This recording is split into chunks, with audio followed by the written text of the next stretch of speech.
if you put a bunch of fleas in a jar and put the lid on, what'll happen is the fleas jump, try to get out of the jar, but they keep hitting their head on the top of the jar, on the lid. So after a while, they learn to jump short, and they get comfortable and complacent and used to jumping short, so they don't hit their head on the lid. Take the lid off, so they can literally jump out if they wanted to, but they've been conditioned to jump short.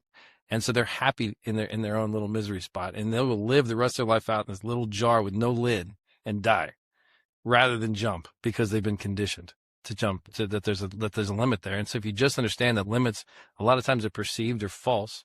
And if you just live life like I'm going to remove, like with no limit philosophy, and you just remove the limits from yourself, stop jumping short, right? Jump to freedom, get to where you want to go.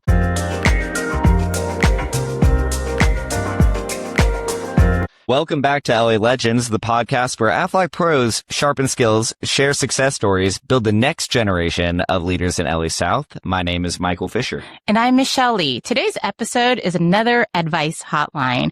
We're going to throw out some real leadership and sales scenarios for our guest speaker. And we have a very, very special guest, our first time, third time guest. We have our distribution vice president, Mr. Chris Ashton. Welcome back. Hey, all right. Looking forward to it. Yeah, back in LA. Woo. Low on guests. Yeah. We're scraping the bottom. We had Kevin on here. We have you again. Okay. But we, back by popular demand, we had this advice hotline thing where people are able to ask questions. So we actually had, some of our team, actually send us questions. One day we're going to have the production where we can actually get recordings and loop those in. That would be really cool. But today we're just going to read them at you. And then we may have our own take on some of these. So first one, I'm going to start from the new associate standpoint. So we had a new associate ask, if you're starting over tomorrow, Chris, as a brand new associate with no book of business, what would your first day actually look like? First 30 days actually look like? Activity. Lots and lots of activity. Call blitzes, set appointments, and go sell. Don't worry about the back end. Don't worry about the how or messing something up. Just go set appointments. Yeah, don't worry about breaking anything. Don't worry about learning every single thing in the product. Go out there, do it. Would you do anything different, Michelle? No, exactly that. And funny enough, like our previous guests have said the same thing. We talked about what would the first 30 days. Just go out and do the work. Yeah. Don't overthink it. Don't worry about the product side and stuff. So I loved having Matt as a guest, but he actually spent 5 minutes on each one of these, and I forgot that Ashton is just going to be like, I guess it will get you a lot quicker than I anticipated. Chris is like, yeah, just go. Yeah, go to work. So turn to you, Michelle. Well, I'll ask this one then, if we were going through these so quickly. Another caller asked, what's one habit you see in new associates that predicts success long before production ever actually shows up? I mean, there's several. I think the first one is going to work, right? So it's not that complicated. You have to actually go to work. When you've got the paralysis by analysis, people just really struggle, and their ramp up period will take longer. And I think a lot of times they start themselves out of business thinking of all the scenarios they might find themselves in or preparing for those scenarios. And you can't do that. You got to just go straight to work. So a doer, first off, but at the same time, you can't be sloppy. You've got to understand that what we do is we sell a promise. That means we have to deliver on the promises we're making. And that's because we don't sell a tangible item. We're not selling toasters or whatever. So I'm selling a promise that's going to be that the insurance product will be there when the people need it. So I got to make sure I know what that promise is. I got to make sure I follow through on that. You actually, so on the first time that we had you on, you were talking about yourself as a new associate and your first 6 months. What was that, guys? You actually shared this at Hub too. So can you re-emphasize that story if somebody has not actually heard you talk about your first year at Aflac? Sure. I really wish you would have given me the list of questions ahead of time. That's all right. No, I like doing this. This is a torture for us. You do this to us, so this is our payback. Yeah. All right. So my first 6 months of Aflac was not successful. I was a 60-year college senior that didn't earn a doctor's. I didn't have a doctor when I graduated, but I applied that work ethic to this career, and it didn't work out so good. But first few weeks, I was motivated. I was going out there, had no idea what I was doing, but trying to set appointments. I would set appointments. I didn't have a lot of support from my leadership, my management team that didn't spend a lot of time with me, so I didn't write a lot of business. Um, I did him a fireball, so that was cool, right? So I got myself Better than Michelle and I. Yeah. I got myself included into an enrollment the 13th week and hit the award. But I didn't feel like it was something that I'd earned because I didn't really produce it. I just got to go enroll, and that actually kind of stuck with me. So fast forward a few months, and I had, I think at the time, $15,000 was the Fireball Award, and I had like $16,000 after 6 months. So I had a period of time there where I didn't make any money. And it just came to a point in time where I had to decide to stick in or go somewhere else. And I had a whole lot of time of reflection and prayer and decided that this would be a career that I'd stick with. And so I did. I made the choice. But when I did that, everything changed because then I took it serious. Then I went to work. I had a plan. I stopped making cold calls for the sake of cold calls. I wouldn't make a prospecting call unless I intended and was willing to make the fifth call, because the average sale is made after the fifth call, right? So making a bunch of calls with no plan for follow-up doesn't work. And just when you start to realize that this is actually a business that you have to grow and you can't just wing it, I took it serious, and then the tide turned. And so the next 3 months was extremely successful. Got myself promoted and then went in a different direction. But it all came back to one night to where I had to make a decision, and I made the decision to commit. It's awesome. You did the same thing, Michael. Oh yeah, for sure. Wrote it all out. Panicked, did not sell, but I didn't even hit my Fireball. You and I were business card winners, and that was it in the first year. So yeah, you could still make it to this table, which is cool.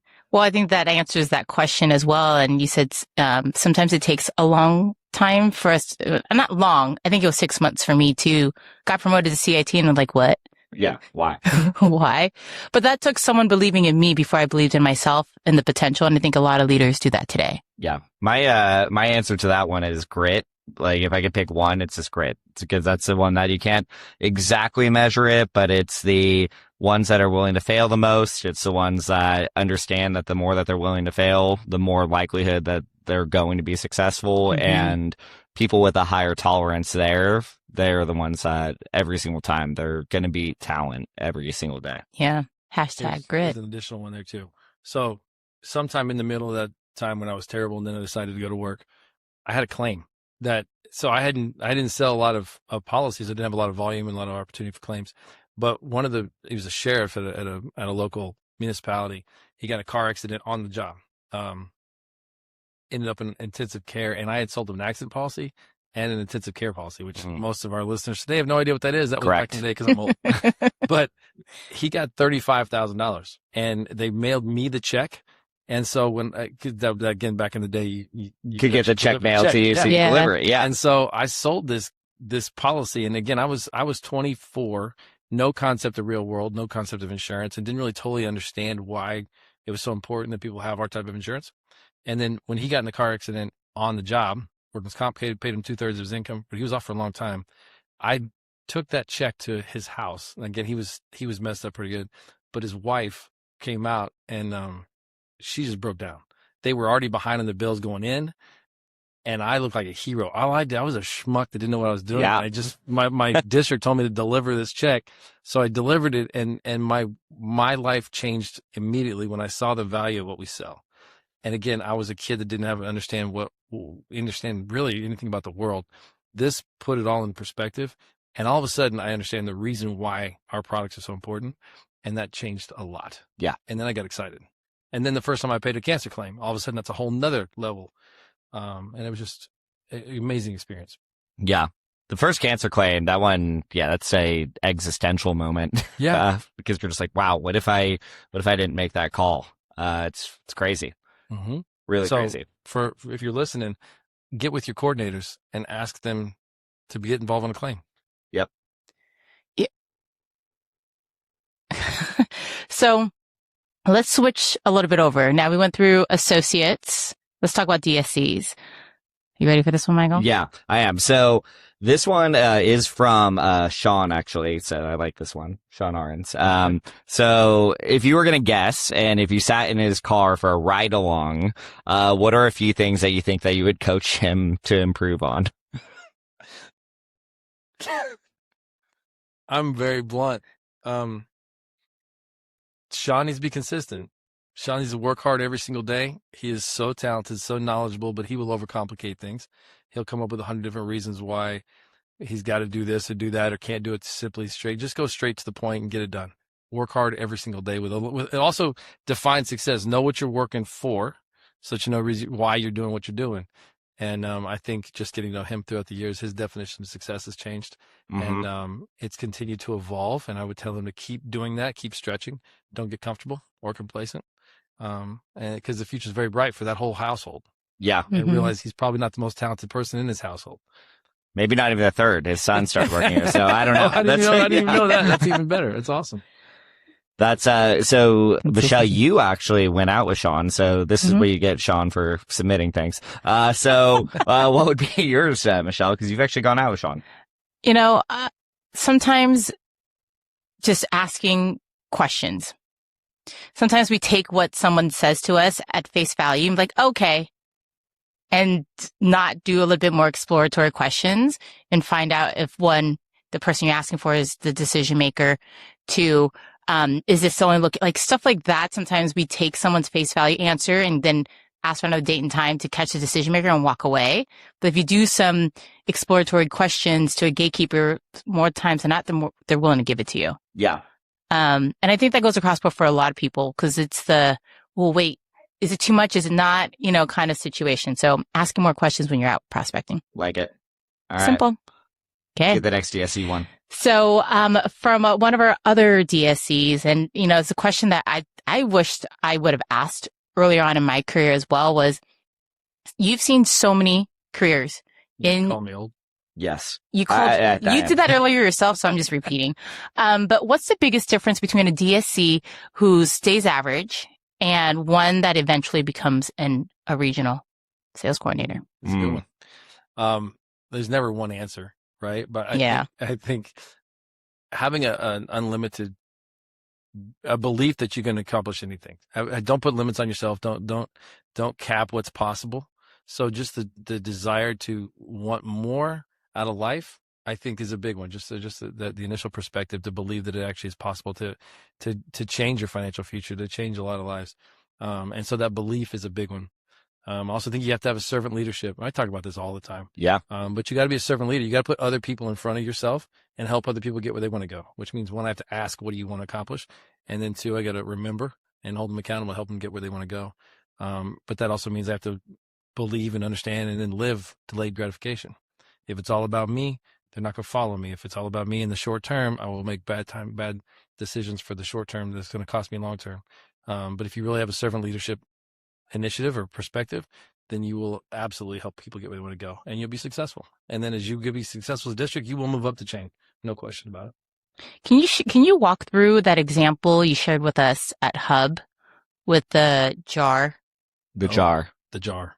Yeah. So, because it's kind of like that limited same thing. views versus belief. Yeah. Yeah. So, basically the jars, if you, I don't know who it is where I found these things, these analogies. I got asked that a bunch of questions about my playing with the fleas or something. No, I got nothing in it. But so basically, if you put a bunch of fleas in a jar and put a screw the lid on, what'll happen is the fleas jump, try to get out of the jar, but they keep their head on the top of the jar, on the lid. So after a while, they learn to jump short, and they get comfortable and complacent and used to jumping short, so they don't hit their head on the lid. Take the lid off.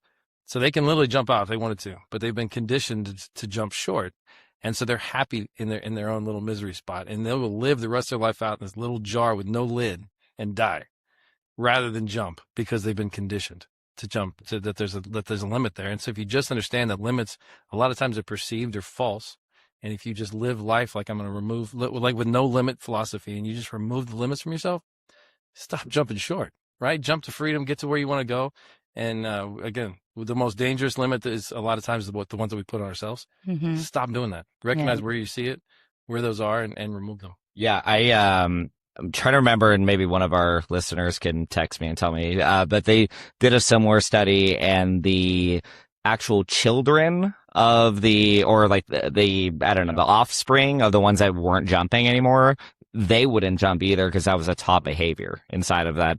I forgot what it was though, but anyways, it was like mice or something, but pretty crazy stuff that, even as a leader, you're conditioning people to, maybe not jump and not believe, which happens a lot.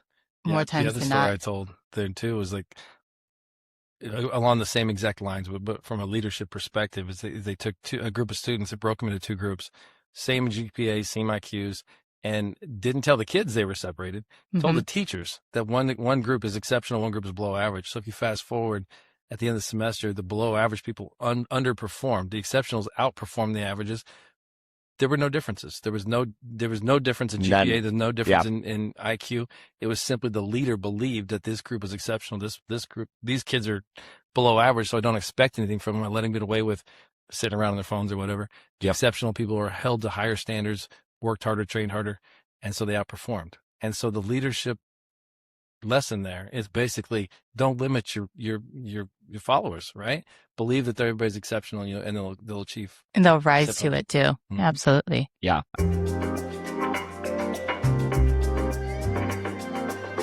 This podcast is brought to you by Dental and Vision. When employees see the value, they buy value. That's why positioning Aflac's dental and vision plans isn't just smart, it's strategic. Start with what they need, better smiles, clear vision, and finish with what they deserve. Full protection with Aflac.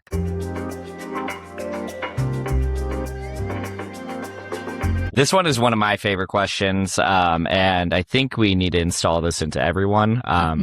What's one leadership behavior you've changed your mind about over the last 5 years? We have to simplify things. I think a lot of times a mistake I make, we're in a complex industry where we're like a lot of different options, a lot of different things that we can do. And from a leadership perspective, if we try to accomplish all topics, everything that we need to attack, we get nothing done. And so really the approach needs to be simplified, no matter what, and reduce the number of items we're trying to drive. I don't think we can be myopic enough to just say that here's one thing that's going to fix Aflac. We have to recruit, but we have to convert, we have to sell. We got to keep it simple as we possibly can, though. Yeah, I agree with that one. For me, even though you guys didn't ask me, but for me, I think it's the same one where 2020, I was very fascinated with the, extra CRMs that are really beautiful. And Michelle, you were a witness of all of that. And, just spending insane amount of money on complex leads and trying to do really cool things. And some of it actually works for sure. Trying to create a enrollment firm inside of Aflac, but then ultimately it came back down to simplicity and controlling the controllables, and that feeds the more complex things. I think a mistake I made, and I see a lot of people make, is they go complex early, too fast, and then they end up not being able to they'll try to reinvent the wheel, as you always say in sales school, Michelle. Think about how many people are like, oh yeah, I'm going to do Aflac better. I'm going to have a call center do something from the Philippines or something like that. And then, I'm going to do an email marketing campaign, and then I'm going to solve social media. And they're like, oh, and then Aflac's going to be super easy. And then, the person that has a ton of grit on the other side of the office, that's actually just doing the basics, they're the ones that end up excelling, becoming DSCs and RSCs, and every 100% every single time. It's actually it's never not been that way. Crazy. It goes right back to, I think, how we started the conversation of keeping it simple.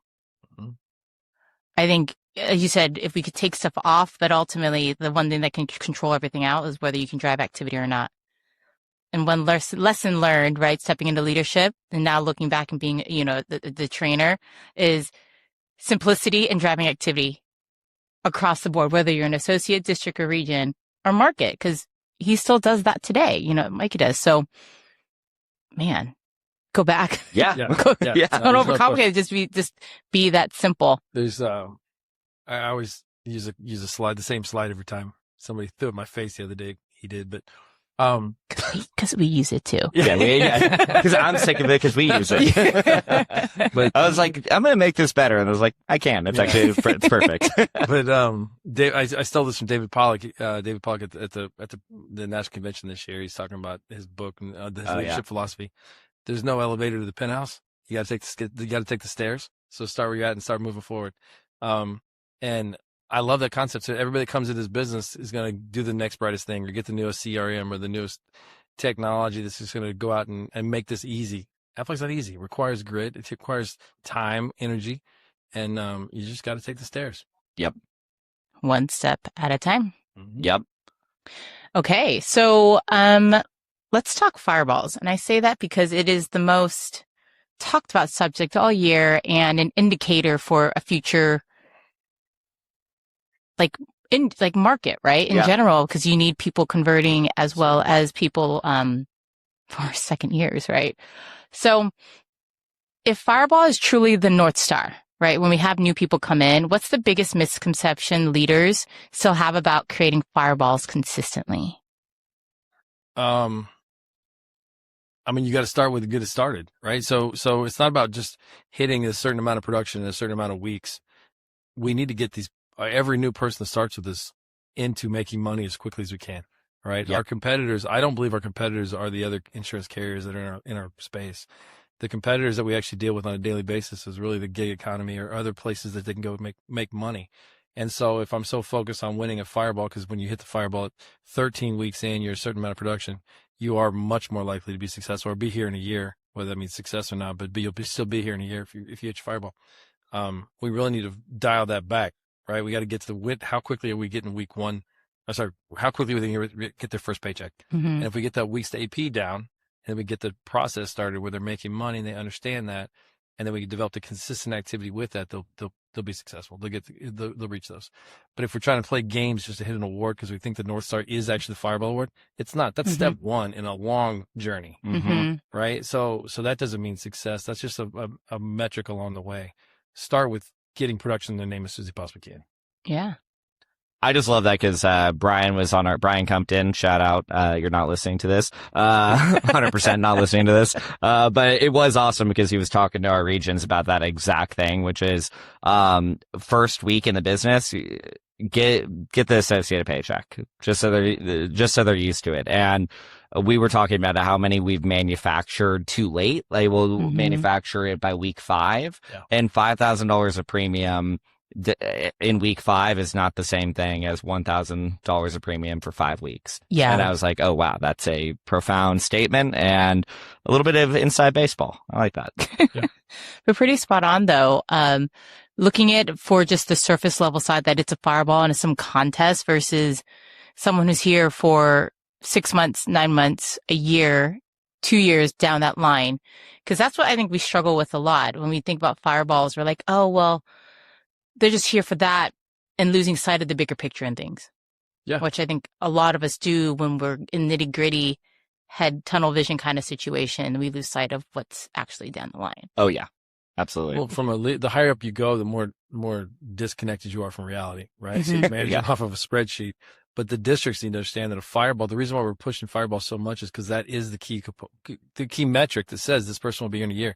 But we're not trying to win an award. We're not trying to even earn a bonus. We're trying to build people, which means that every single person that comes into this organization needs to be trained, developed, and grown.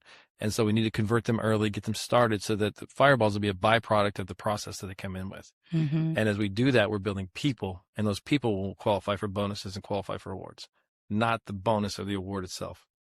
Yep. Build people. Build people. That is our mantra this year.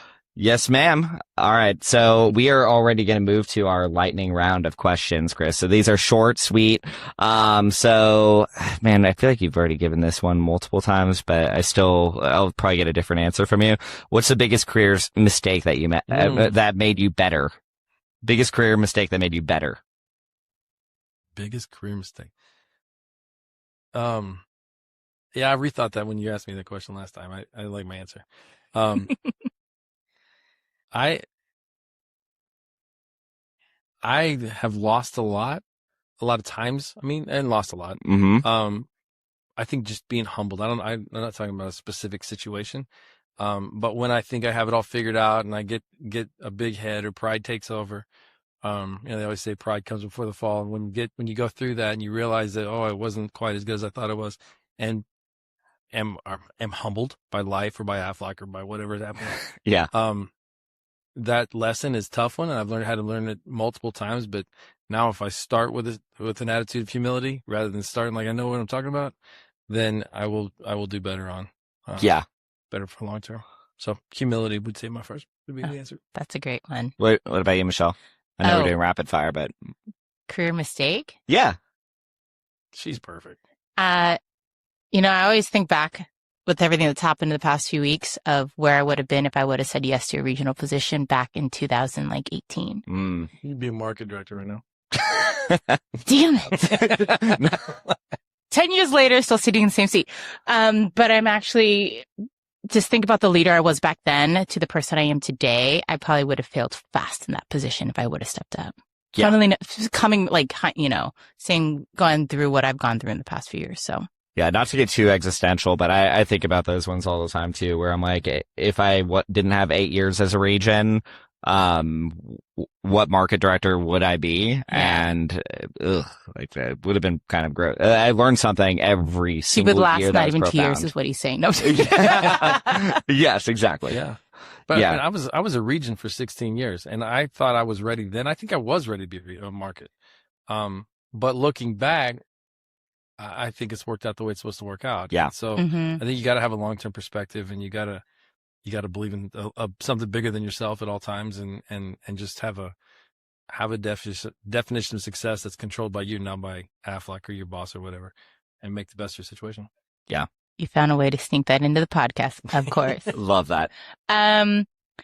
What's one book every future RSC should read? I never change on this one. The 21 Irrefutable Laws of Leadership by John Maxwell. I think it's short, straight to the point, and there's a lot of knowledge in there. Yeah. I don't like the new audiobook update, but that's just me because he just updated it, and I was like, I love the 2007 version or 10, but whatever. That's John Maxwell doesn't care what I think, but I like it. Read the read the original. Read the original.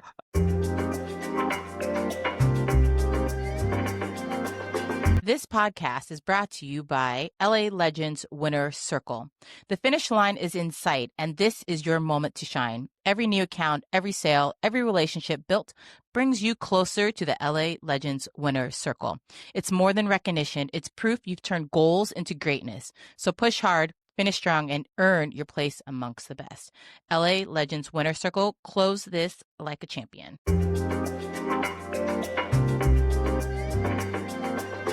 Okay, so final one, Chris, I want you to imagine someone's listening right now who's actually talented. They are gritty. They're capable of becoming an RSE, maybe MKD, maybe a territory, but they haven't committed. What's the one thing you want them to hear before they get out of their car? What are you working for? I want you to understand what your definition of success is. This is consistent. You get mad at me every time, but if you know what you're working towards and why, then find the vehicle that's going to get you where you want to go. And I would tell you that this vehicle of Aflac, and especially in LA South, is a better vehicle than anything you're going to have out there. If you go get a job, you go do this, you go do that, you start your own business. That's not an easy thing to do, right? And so people want money, they want this, I want that. What is it exactly that you want? Define it, write it down, and when you figure out that you are in the opportunity right there, or you have the opportunity fingertips to achieve everything you want, it just takes work. And it's going to be, it's not going to be easy, but it will be worth it. I'm living proof of that. You two are as well. And the future is even brighter than the past was, right? So it's like, define success, put a plan to go get it, make it happen. Love that. So every time you say it, it's not that I don't like it. It's like Michael's sustainability. So it's a word that a leader tells you that it doesn't click until it clicks kind of thing. That's why I giggle every time you say it, because it's one of those, like, what do you actually mean by it? And then once it finally happens in a moment in time and throughout your career, you're like, oh, that's what they meant. Yeah. And then it becomes part of you. And then it's part of your lens now when you see things. That's why I laugh every time and you call me out that I don't like it. But also from a district perspective, when the associate like, I want to pay off college or I want to buy a house, that's the definition of success. I now translate that into Aflac. So you can't just say, oh, I'm trying to pay off college all the time. It's, what does that mean in an Aflac perspective? And then keep that in front of them on a regular basis. So it's actually accountability, but it doesn't feel like accountability because I'm actually helping you get where you want to go. Mm-hmm. And so with the DSC or the RSC, you got to take that journey with them. Mm-hmm. I do have one last question just because it'd be fun. And it's the question I've said to a few people this year. This is how I got the wolf out of Dustin. Is if that your stress could be a mascot, what would it be? Because you carry quite a weight on your shoulder in your position. So what would that mascot be? I can't think of it been a wolf. probably an orca. Because Ooh. so I got 2 young girls that love animals, and we watch a lot of orca videos, and they're just badasses, right? And Yeah. so they work together as a team. There's a whole lot of things going on. And so I think the higher you go up in this job, or just in life, as you get older and you have more responsibility, there's never just one thing that's stressful. It's a pack mentality, and there's a lot of things going on. And so probably an orca. Great Yeah, you weren't supposed to do that good on that one. That was great. That was awesome. That was a great answer. Yeah. Especially like dog. I like dogs. Awesome. Well, that's it, man. This was fun. It was lightning round. And it's always fun, trying to trip you up, but you don't let us do it. Oh, So yeah, it was good. Michelle Lee. Chris, thank you so much again for joining us for the LA Legends. It's always exciting to have the DVP on one of these shows. Thanks again for joining us on this. We always enjoy having someone like you come and give us the insights, right? And what's going on and how to see things from a different lens. So to everybody, thank you so much for listening to the LA Legends, where motivation meets practical thinking for the next legends in LA South. We'll see you guys on the next one.